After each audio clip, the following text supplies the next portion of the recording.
I think we are ready to begin. So good evening, everyone. Thank you for joining us. I won't take too much time. I just wanted to say how I'm Denis Stolyorov. I'm a curator at Pushkin House in London, and I'm holding this wonderful book in my hands.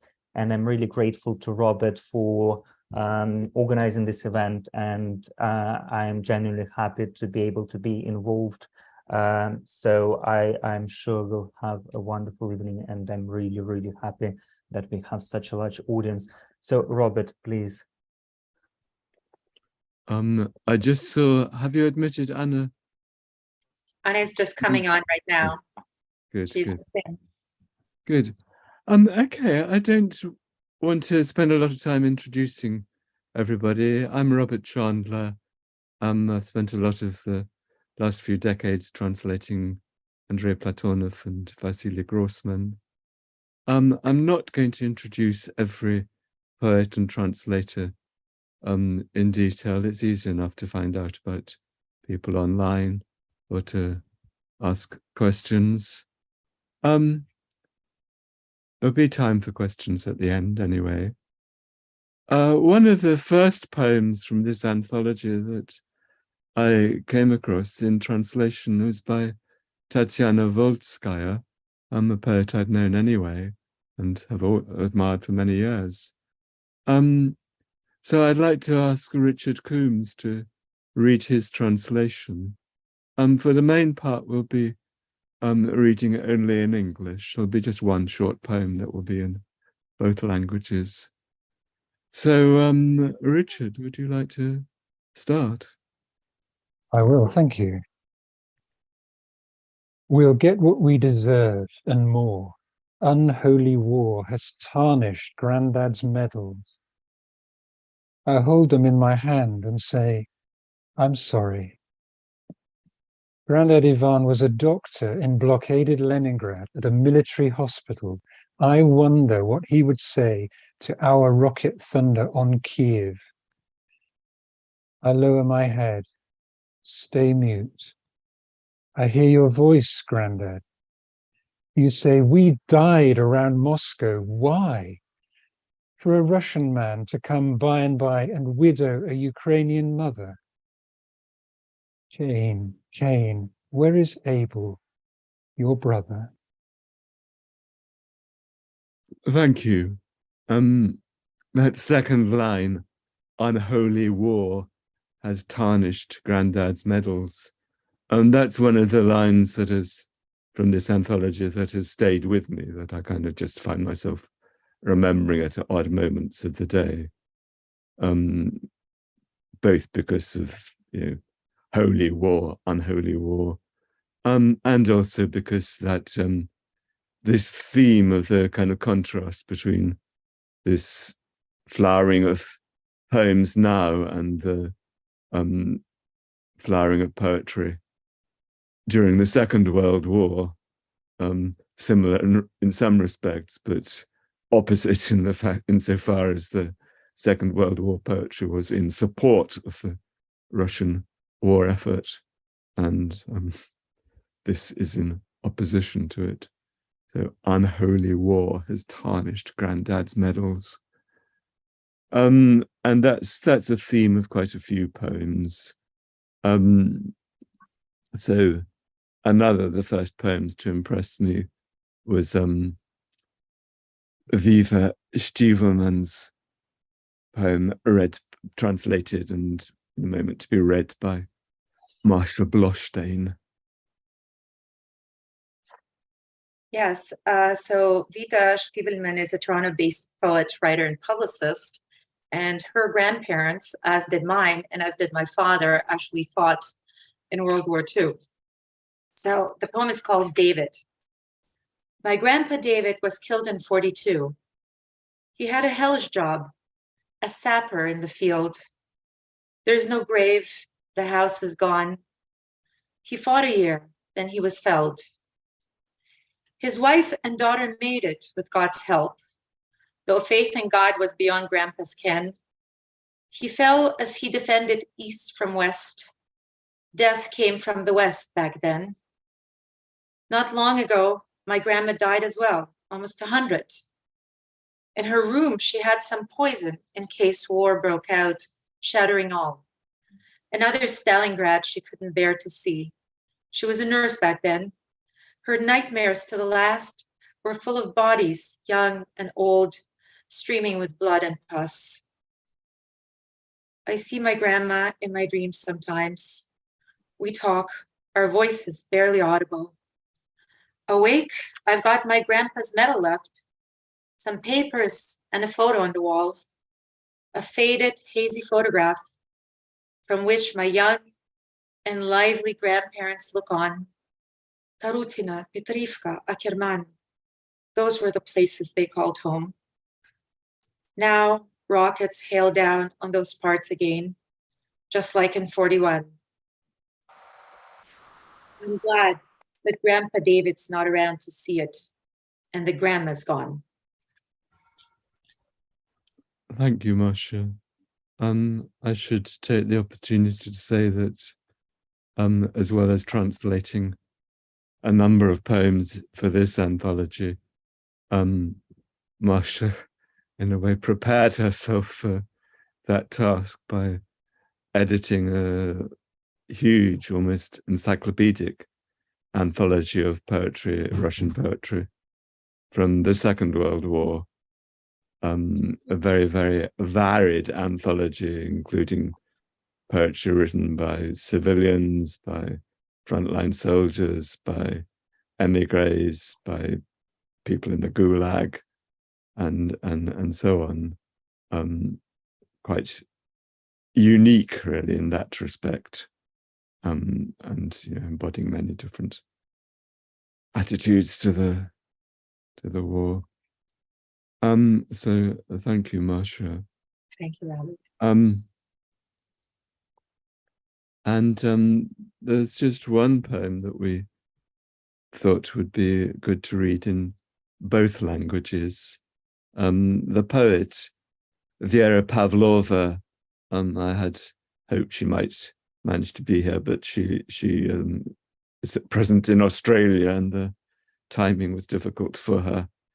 So the translator, Andrei Burago, is going to read in both languages. I think probably English first would be best. Okay, sure.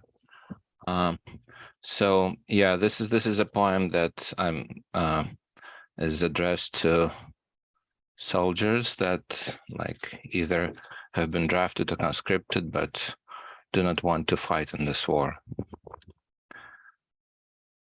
Don't say that you shoot in the air. The bullet will find its purpose. Aim high and you murder a cherub. Aim low and you slaughter a corpse. A bird, a rabbit, a mole. The bullet will find its prey. Listen to mama, hide in a hole. Toss your rifle away. And okay, the Russian version goes like this. Не говори, я стреляю мимо. Пуля не дура, летит до конца. Выстрелишь в небо, убьешь Херувима. Выстрелишь в землю, убьешь мертвеца. Птицу, крота, стрекозу, полевку. Пуля не дура, найдет себе цель. Не слушай комбата, бросай винтовку. Послушайся маму, забейся в щель. Thank you very much indeed. It's very striking to me how the kind of general quality of these translations. I'm often very, very critical of translations of both poetry and prose, and a lot of the time, particularly with translations of poetry, have the impression of people sort of ticking off boxes. So sometimes they will just decide on one box, like reproducing the meter and rhyme perfectly, or reproducing literal meaning perfectly. Sometimes they will even try to tick several different boxes, like, all of those. But somehow they don't really kind of fit together. So, the rhymes are there, but the rhymes aren't emphasizing the meaning, that kind of thing. So it doesn't really work as a whole. And I wonder whether there are so many good translations in this anthology, and my impression is that it must be that you all felt a real sort of need to convey the meaning with its absolute, in all its emotional depth, and that sort of kind of somehow led you to translate, quite remarkably well. I'm so used to seeing translations of poems where the sort of rhymes are somehow forced or dead or so on, and the Andrei's rhymes in that poem that had to be absolutely sort of clear and simple and straight, it just works perfectly in both languages. And it's important words that need to be said to the people involved. So some of these poems are kind of, very, very specifically related to this war. Some of them embody themes that kind of expand beyond the war. This question of fake news is something that's been dominating newspapers and journals in many, many different fields, not only Putin's war. So it is another poem translated by Dmitry Manin, Gali Dana Singer, The Time of the Last Honesty. Thank you, Robert. Gali Dana is an Israeli-based poet, translator, and publisher. She writes in Russian and Hebrew, and this poem is translated from Russian. The Time of the Last Honesty. Lie doesn't try anymore to masquerade as truth. It doesn't even try to look reasonably plausible, or at least remotely possible. I'm a lie, it says. It speaks out loud. Its voice is deafening, so nothing but itself can be heard. I'm your lie. You have nothing but me, and you'll never have anything but me. And now you can choose. I offer you a choice. If you want, you are allowed to call me truth. Thank you. Thank you very much. It's a theme, incidentally, that the journalist and writer Peter Pomerantsev has treated very well and been writing about for a long time.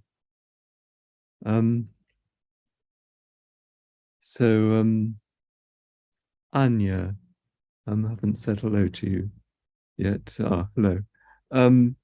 Would you like to read the poem by Delfinov?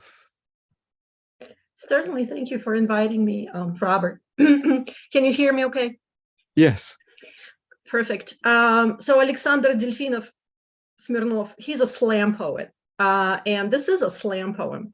However, I think that the rapid fire slam delivery is sort of not something that works well over Zoom. So I am not going to attempt it here, just lest we have some important meanings lost if I read quickly. I will not be reading the entire poem, it's quite long. And it does deal with the subject of fake news or fakes, as Russians call them. So I'll start in the middle. A little fairy fluttered by before I was awake.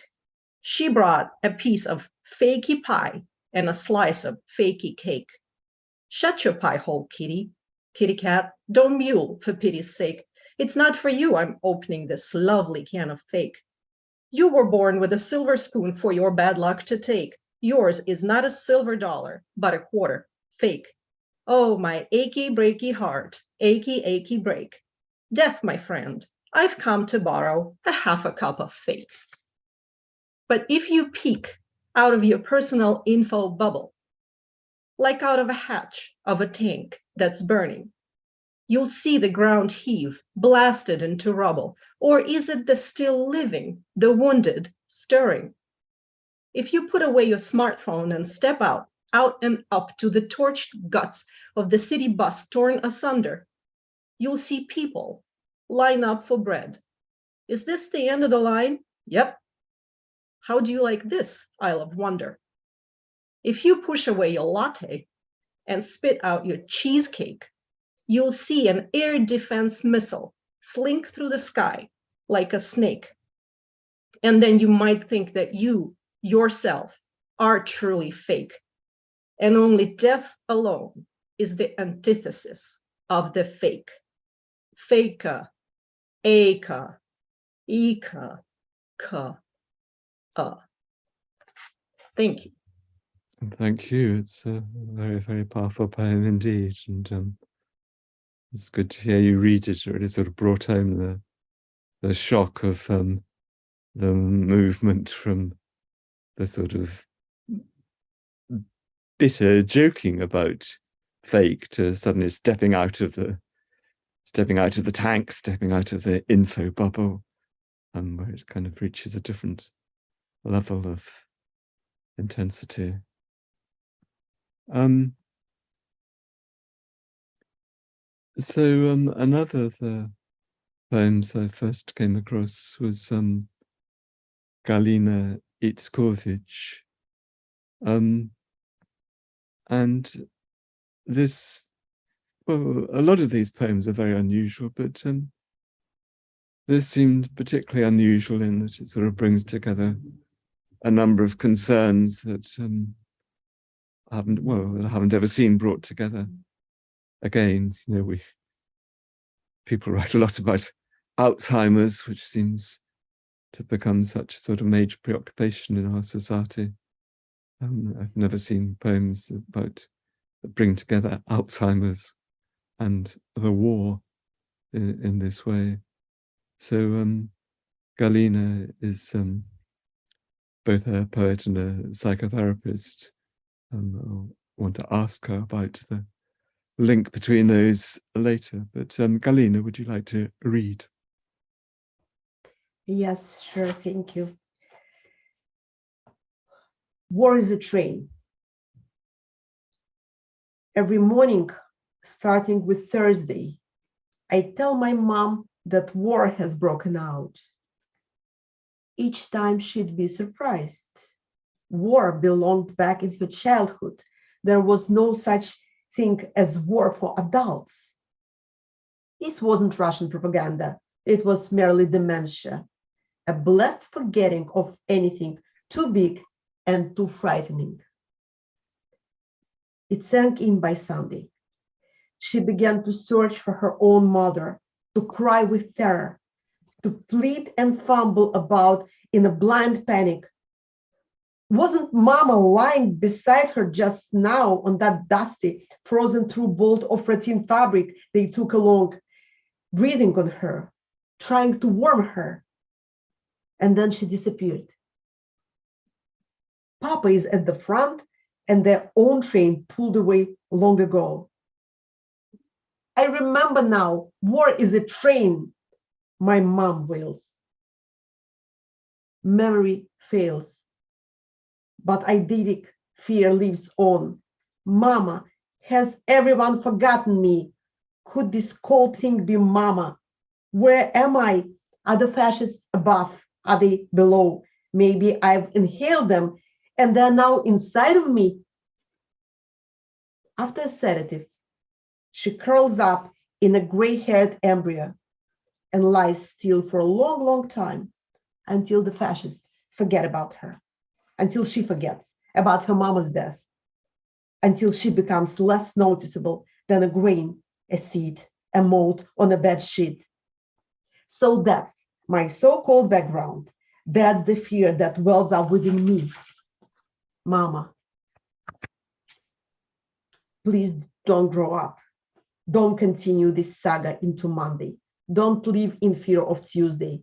Stop and stay in that 41st of yours, so that I'll never have to be born to encounter your own terror, this persistent mortal dread on the faces of the kids just brought out of Bucha. Thank you very much. I wonder if you could, would you, I'm just springing this on you, so please excuse me, but would you like to read just the last 8 lines in Russian as well? From Mama, прошу не расти. Yes, sure. Мама, прошу, не расти. Не продолжай эту сагу в понедельник, не бойся вторника. Остановись на своем 41-м, чтобы мне никогда не родиться. Не повстречать твой же ужас, ожидание будущей смертной тоски на лицах детишек, вывезенных вчера из Бучи. Thank you.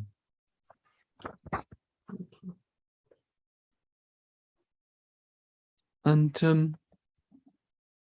can I ask you a little about your how much the sort of, do you feel that your work as a psychotherapist and your poetry do they sort of feed into each other, or are they things you keep quite separate? By all means, especially now, because poetry became just a continuation of what's been happening in my professional work. In recent years, I forged many professional relationships with Ukrainian therapists, with their clients. I supervised, lectured right before war. Then with the beginning of the war, it felt like I was trying to hold with my bare hands the entire weight of what's been happening. And in the beginning, it felt impossible, you know, to find words, to write words, to touch words that were not my professional work, and to make time and place for poetry. But when my home city of Odessa was shelled for the first time, that was my first poem. My second poem, I believe, was I think something else happened with people I knew. And I think that my third poem, a crisis therapy, that was written as I was counseling people in Ukraine online, is also part of this anthology. So basically, it's very hard to find this place where life ends and the poetry starts, because this is all for us, people of my generation, it's the intergenerational trauma that I'm really interested in. And unfortunately, it was all brought home by this war, where the previous war is so much alive, it's still here. And now we have a very different war on our hands. And I feel that, it's on our hands. We are somehow responsible for what's happening in Ukraine. And to me, also, writing is a part of the neuroplasticity that I educate people about. So I kind of repurpose poetry as a way of shifting my own physiological state and maybe to feel safer. Thank you. Just 2 little things I'd like to say in response. One is I have one of my closest friends, a poet called David Black. He publishes under the name D.M. Black. He's older than me. He's recently retired, but he was he's been a psychoanalyst for most of his professional life, and also been writing poetry. And he's also been translating Dante recently, and the 2 things feed into each other remarkably well. He's written very well about Dante, and really kind of brought a depth of psychological understanding, not of Dante, but to what Dante wrote, which is so valuable. I was also touched by what you said about, I can't remember your exact words, but the sort of weight you were holding. I felt when I was translating Vasily Grossman's novel that was published under the title Za pravaya diela, but in English we used Grossman's original title, which is Stalingrad. And I did have a feeling that it was very difficult for me to cope with, of just feeling this sort of great weight of, in this case, history, but kind of history that still seemed very alive. I was sort of carrying this great weight while I was working on it. So it is a responsibility which you're carrying out extraordinarily well, and not just you. I wanted to ask Julia Nemirovskaya, who I'm familiar with. We haven't met ever in person, and actually I think this is our first online meeting, but I've for quite a long time now, for probably 2 or 3 years, I've been regularly reading short poems of hers in translations by my friend and colleague Boris Dralyuk. And I've always really loved these poems, which are they're very delicate, apparently quite slight. I mean, they have a sort of an unexpected depth and resonance, but they're the ones I've read are, for the main part, not on huge themes like the war. So it was, I mean, I admire Julia more and more for taking this on. But I'd like to ask you kind of what you've, whatever you want to say about editing this anthology, what impelled you to do it, what you've learned, what's been most unexpected about it.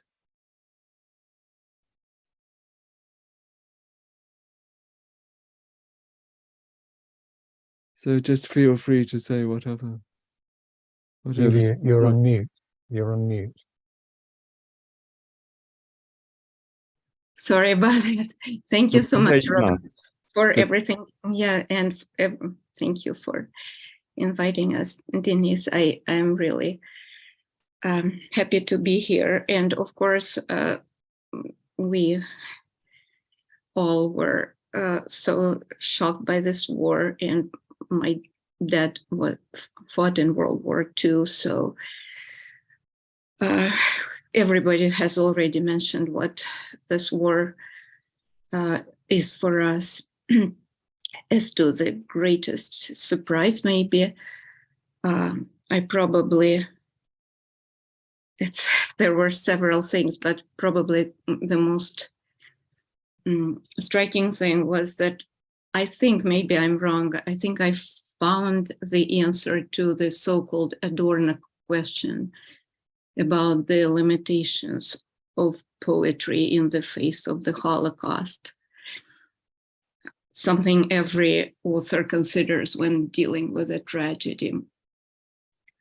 There are many discussions going on now about the inability of poetry and even language to adequately reflect Putin's land grab war in the middle of 21st century Europe with all its accompanying atrocities. As I have been obsessively, I would say, collecting poems for Kopilka, as Galina Itzkovich said, it was kind of psychotherapy for me. And as I was editing Disbelief, I realized that the language we have been looking for is actually right here. This language cannot be found in an individual poem, however avant-garde and intricate it may be, or in one inspiring translation. But it can be found in the whole chorus of voices, akin to a Greek tragedy chorus. To tell you the truth, I cried each time after I was proofreading the whole book. In it, I think the magnitude of the event with its multiple deaths was lamented and condemned by multiple poetic utterances. So I think only this huge collective human mind wounded by war has the power and authority to answer this incredible challenge. And this is probably what I've learned from doing this anthology. And I'm so grateful to everyone here, to the translators who did such an amazing job, and to the authors who inspired all of us. And yeah, it was great. Thank you so much. Thank you. What you've just said has made me want to look again at a book I haven't read for a very long time, Sieniawski's Golос iz Chora, A Voice from the Chorus. So it's not about the war, it's about his time in the Gulag, but that idea of an individual voice and a chorus is the chorus in this case being sort of odd remarks made by his fellow prisoners in the labor camp. Obviously, the ancient Greeks had some reason for coming up with this idea of a chorus, which I don't think has really been followed up a great deal in recent theatre. Yeah. So I'd also like to mention, I said this at the very beginning, but most of you weren't here then, that I just this morning, someone sent me a link to a publication in the journal of Volga of poetry by German, sorry, I can't quite remember your name, German Lukomnikov, who is here in the audience. It's actually been published in this long-established journal, Volga. I only read them this morning, so they're not, as far as I know, most of them aren't available in translation. But would you like to read a very few short ones yourself, German, right now in Russian? And I'm sure that in time, more of them will be translated. I don't even know how much you... Anyway, just say whatever you'd like to say in Russian or in English, German. It's an honor to have you here. I'm sorry, Robert. I don't speak English. You got off to a good start, but... I'm very sorry. Speak in Russian. Read in Russian. Just a few lines. Гера, что-нибудь из публикации в Волге прочитайте, пожалуйста, по-русски. Сейчас, да, Дима, сейчас я попытаюсь.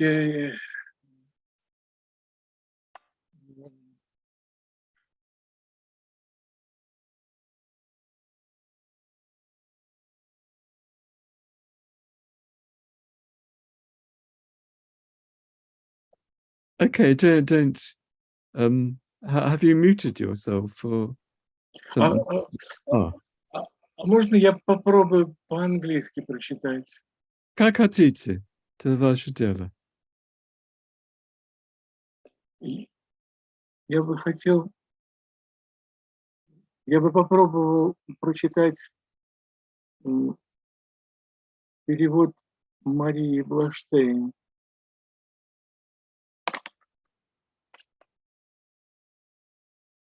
Masha, do you want to Someone lies beneath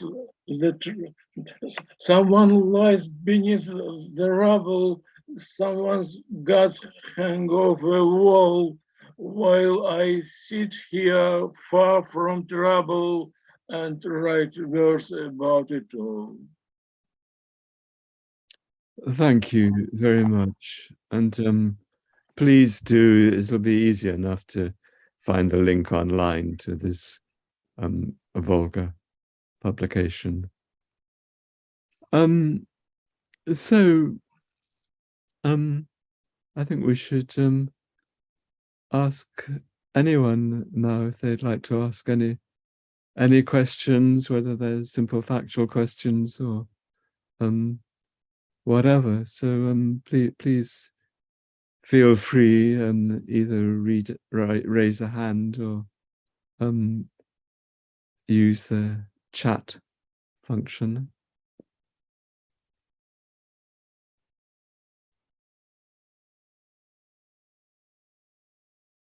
Josie has a question. Yeah.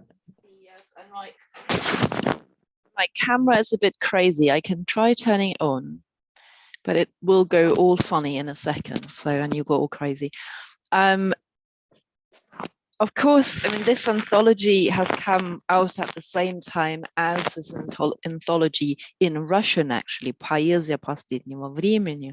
And there has been a lot of discussion about that one. And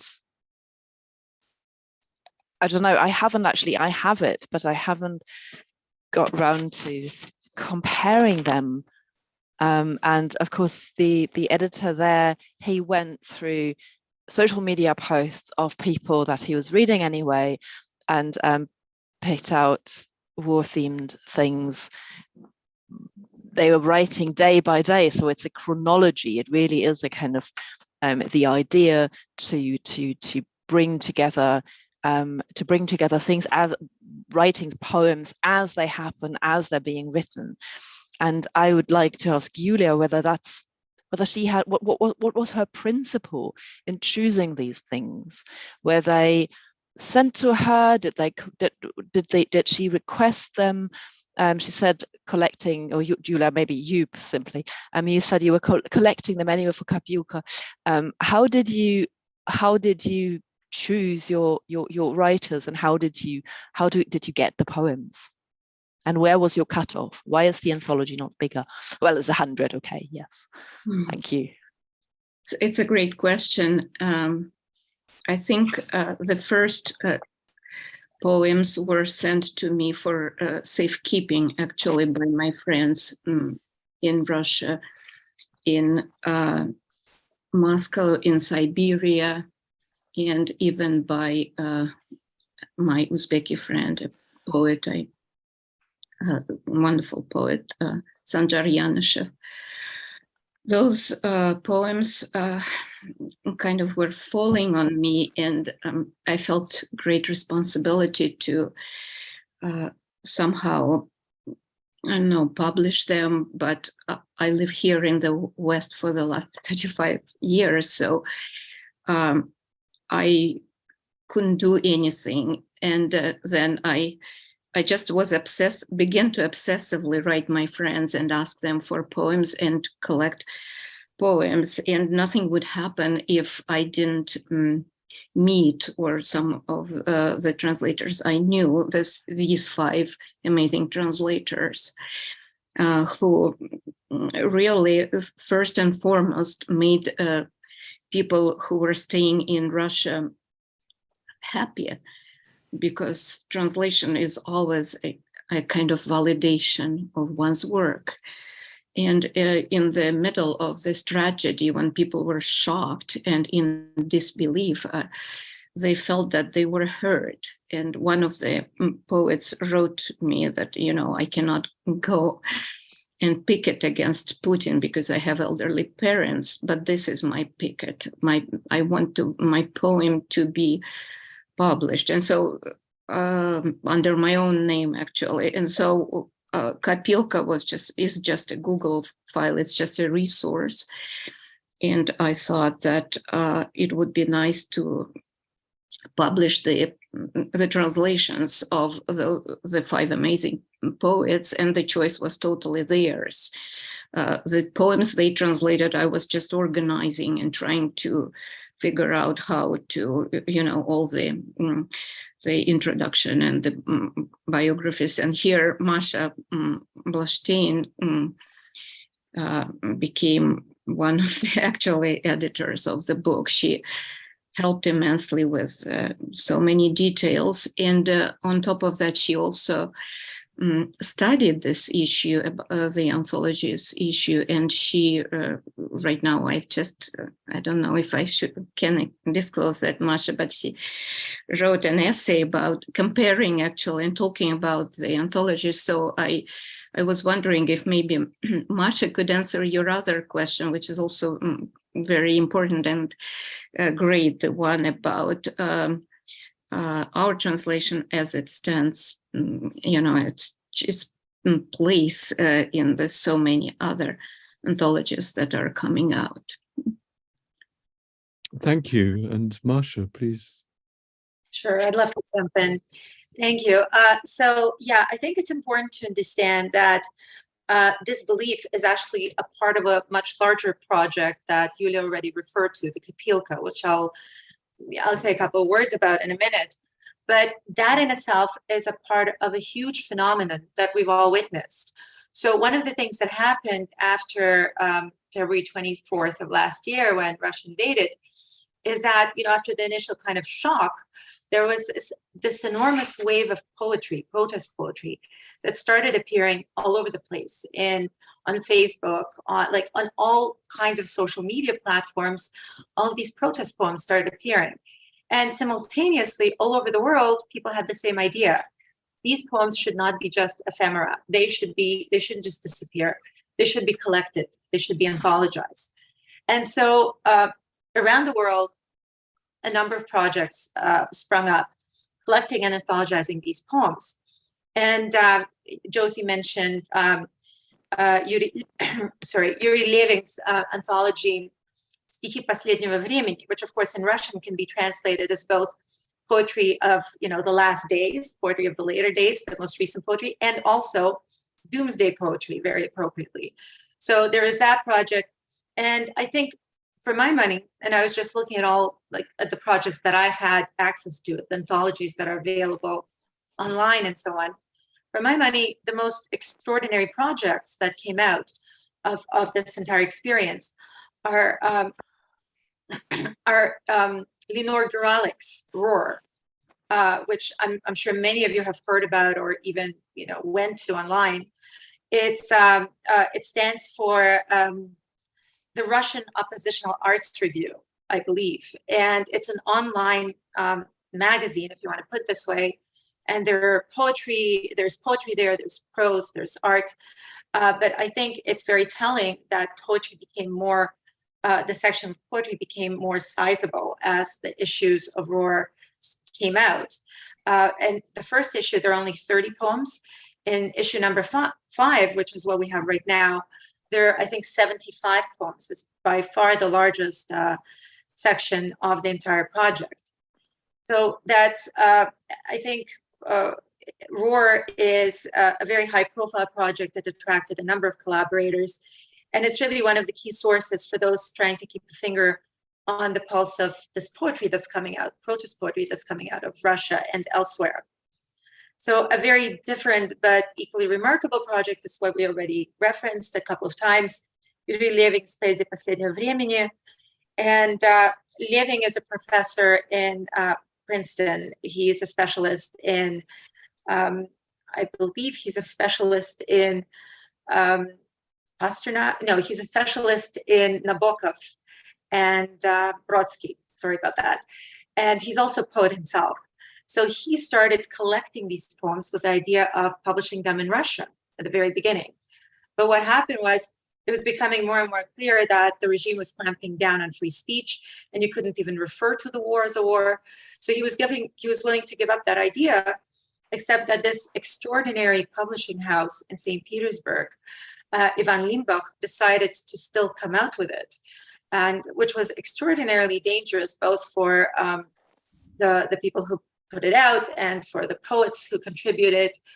And it came out to a storm of controversy in Russia. Some people even start to say that, the poets included in the anthology would make a perfect execution list. So I think it's a historical project that will certainly, be important for many years to come. And then finally, the most inclusive, large-scale, and visionary of these projects is, I believe, the Kopilka, Julia Nemirovskaya, of course, Kopilka Project, that collects Russophone protest poems from around the world and safeguards them. And as she said, as Julia said, it's a resource for translators, for publishers, and for future literary historians and scholars. And as Julia said, she's originally from Moscow. She knows many of these poets personally. And so she was in a unique position of having the trust of these poets who were in Russia, who wanted to preserve their work, who wanted to get the work out there, but at the same time, they were quite concerned about what is the regime going to do? What is Kremlin going to do with them? Is it only going to be just threats, or is it actually, are they actually going to go after the poets? So these poets trusted Julia to keep those poems, to safeguard them, and which is how the Kopilka was born. And as Julia said, she also collected poems online on various social media. And so far, there are 2 anthologies that came out of Kopilka, and Disbelief is one of them. And there was also one that came out in France that was called Non à la guerre, and it was brought out by a publishing house called Caractère. And 3 editors, 3 translators worked on them, including Christine Zaytunyan-Belaus and 2 other translators and editors. And the Kopilka keeps growing. Right now, there are about 300 poets and I think more than 1,000 poems. And it's a very important resource. And I think it's a historical document that will be very, very valuable, not only now, but in the future. Thank you. Is the French anthology also bilingual? I don't know. I haven't seen it. No, it's just in French. So, thank you. So, anyone else who would like to ask a question? There is a question in the chat from Stephen Watts. Stephen. I would be interested if the publisher, Andy Croft, or indeed you, Robert, might comment on your hopes or expectations of the anthologies reaching out for English language readers and poetry. Well, I can't say a great deal. I know that it is selling unexpectedly well. Andy Croft's Smokestack Books, a small publisher in the north of England, who've published a lot of outstanding books, also at unusually cheap prices. This is a bilingual. Disbelief is bilingual, 100 poems. It's less than £10. And the World War II poetry anthology, Russia is Burning, edited by Maria Bloshteyn. That's also from Smokestack. I mean, it's really a one-man band. He doesn't have great distribution, but it sold 400 copies in just a few weeks. So it's got off to a really remarkably good start. There will be, I'm slightly disappointed that it's not available yet, but the next issue of the Literary Review will carry my own review of the anthology, which has a lot of quotation, quite a few of the poems that have been read tonight. I tried to make it as much quotation and as little of me as possible. That I hope that'll help it reach a few more readers. But it is, there is a reluctance to read things in Russian at present, or things translated from Russian. There is a quite understandable view that we should be reading things translated from Ukrainian. So I obviously don't hold with that view. I don't think it's, like, as somebody said, the enemy is Putin, not Pushkin. So I'll certainly very much hope that all of you will do all you can to help publicize this anthology, even if it's just a matter of sending links to people you know. And so there's another question. Excuse me for barging in, but Andy is here. You got your hand. Andy, sorry, I was slow to recognize that was your hand.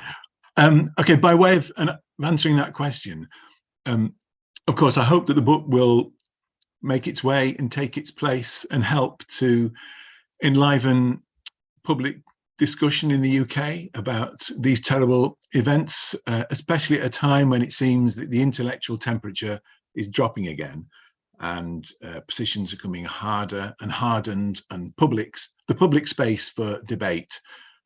So Labour MPs aren't allowed to belong to Stop the War anymore, because to stop the war is now seen as a pro-Putin position. I mean, it's when political ideas are caricatured like that, we need books like this.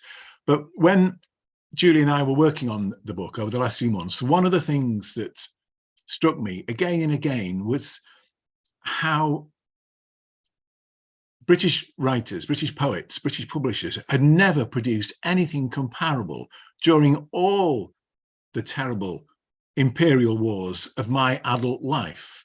The British soldiers have been involved in the Falklands, in Yugoslavia, in Afghanistan, in Iraq, and Iraq again. There were some important poems and some important responses to those wars, but nothing on the same scale. And that was partly because Russian writers clearly had a strong sense of disbelief that even the Russian state as it stands now, the most regressive, conservative and unpleasant Russian government that I've ever known, there was a sense of disbelief, whereas I don't think British poets were ever struck by horror or shock or surprise that British soldiers were going into another foreign country again. So there was never a sense of disbelief. But especially what so many of the poets in this anthology were able to do, and this is, I think, probably a specifically Russian thing, was tap into the violent absurdity, the surreal barbarism of the whole thing, the nonsense. I mean, some of the poems that we've heard read tonight keyed into this. In English poetry, the surreal, the irreverent, the mischievous, the nightmarish have, on the whole, been shifted into children's poetry a long, long time ago, with one or two exceptions like Ida Cutler or Adrian Mitchell. An interesting Adrian Mitchell's poem about the Vietnam War, Tell Me Lies About Vietnam. That is the one really good example of a British poet writing in English using the absurd to address the absurdity of trying to resolve political problems with violence. So there are resources here that I would really like English poets to kind of learn from, and we could do this. Why can't we respond to an absurd and violent world in such an important scale as so many of the writers have done in this anthology? Thank you. And yes, the only thing I'd like to add there is that Andy is also the biographer and determined champion of one very great poet of the Second World War, Randall Swingler, who I, to my shame, had never heard of before Andy told me about him. He wrote, I think, the finest poetry in English from the Second World War. So it's another thing that you could do well to look up. There are a lot of hands now raising, so I won't say any more. My screen, Adam, would you like to speak? I think Jesse and David were first. Oh, well, just speak anyway. Okay, I will keep it brief then. I was thinking about this point about the place of surrealism, and I'm just wondering to what extent the sort of way in which the sort of post and or the late and post-Soviet experience has been dealt with in this way. I mean, the connection I found myself making as I was listening to the poems was that of some of Svetlana Alexievich's collections of memoirs of that period. And again, there's that sense of isolation. Say the name again. Oh, Svetlana Alexievich. Yeah. And how there's a in those, and as in so many of these poems we've heard tonight, there's a sense of loneliness in it and isolation, and it's precisely brought about, I think, in some cases by this surrealism. I just wonder if that's a sort of one way in which these two things go together in the Russian tradition. Whereas if you think of war poetry in English, we tend to think of the post-First World War poets, and that's not at all their world. I mean, I just wonder if that sort of, if this sort of memoiristic tradition, if you like, as well as some of the more sort of mainstream literature dealing with the late and post-Soviet period, has prepared the ground for these poems in some way. Yes, maybe. I'm not sure I can respond directly, but I have always been struck by I greatly admire Apollinaire's war poetry, which is hugely varied. It encompasses, he didn't sort of feel there was a correct tone to address the war.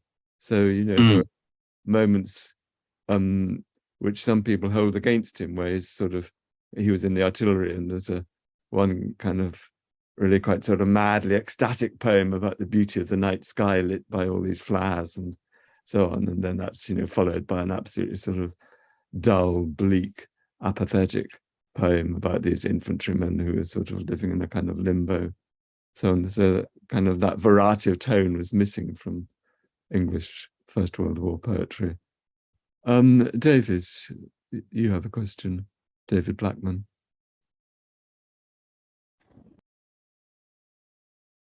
Have you unmuted yourself? Can you hear me now? Yes. Yes. Thank you. This has been very moving. Can I say, at a practical level, I hope that the references being added in the chat will be circulated to the people who've taken part in tonight's meeting. One sometimes find that the references don't get retained, and it's important that we read this, we follow up these references, including the reviews that we shall see. And could I say that too, I should take away a lot of memories from this meeting. First, to say, we must go on speaking in Russian. Those of us who learned Russian a long time ago and have tried to keep in touch, we've had a lot of practice in Russian, and we need to be able to speak, and our Ukrainian friends are very happy that we can speak to them. They understand that very few of us can manage to speak Ukrainian, but it's important that we go on speaking and we express our views. If I could say, that's important. And I want to say that there are two sentences I'll take away particularly from tonight. The quote, "This unholy war has tarnished Grandpa's medals." And Julia Nemirovskaya talking about this collection of different voices. The whole of this will be a poetic reaction, like the chorus in a Greek tragedy. I think that's very moving. And I want to say thank you. And we will do our best to make sure that people read these books. And it's important we have the references and the reviews. That Robert says he's doing a review. Well, it's important we see some of the reviews as well. But thank you also, spasibo большое, to our Russian friends for taking part tonight. Thank you. Thank you very much, David. A bit more Russian, I think. Thank you. So I shall look at all the things in the chat, which I haven't been able to yet. But let me just say that, Dennis, please feel free to forward my email address to anyone who asks for it. So if any of you have any outstanding questions, please, please, the only question is, I think Jesse wanted to ask some questions. Yeah, so I was going to ask her next on my list. Hello, Jesse. Sorry.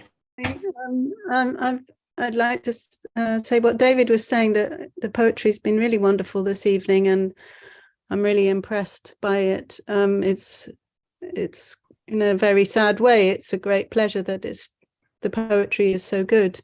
And this isn't really a question about poetry, but I'm just curious if this kind of wave of this flood of poems is still continuing at the same level, or is it increasing, or are there new voices coming in? Julia? Yes, it's incredible. Every day I get translators as well. Mita has sent me several poems that by a new poet just a couple days ago. New poets write me, and I began to also read social media, and with permission of the authors, I call it reaping, a harvest every day.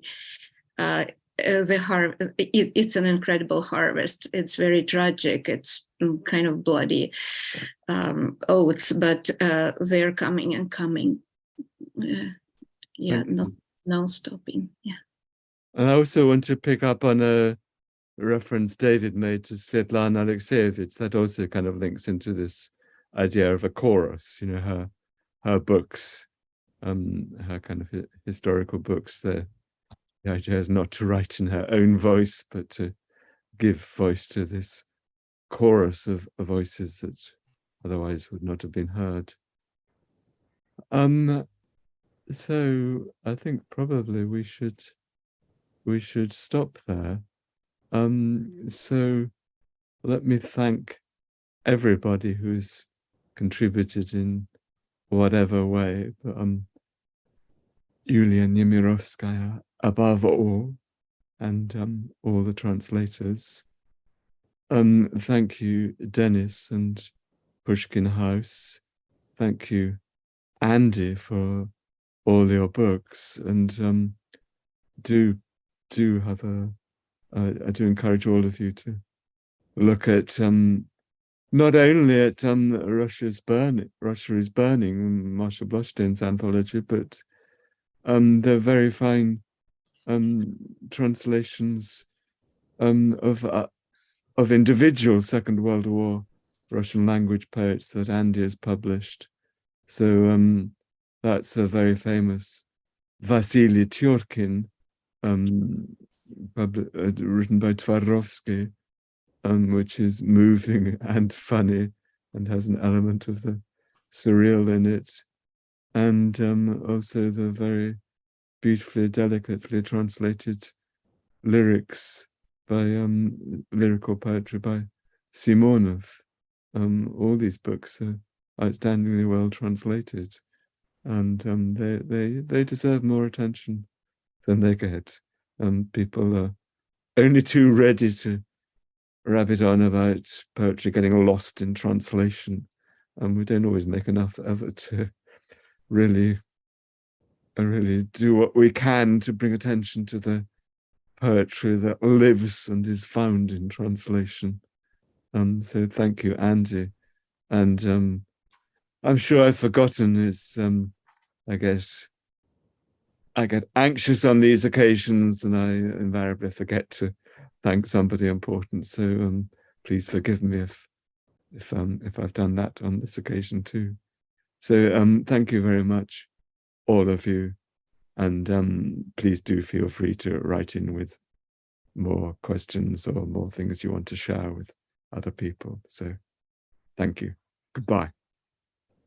Thank you, Robert, and thank you, everybody. Have a nice evening and have a nice weekend.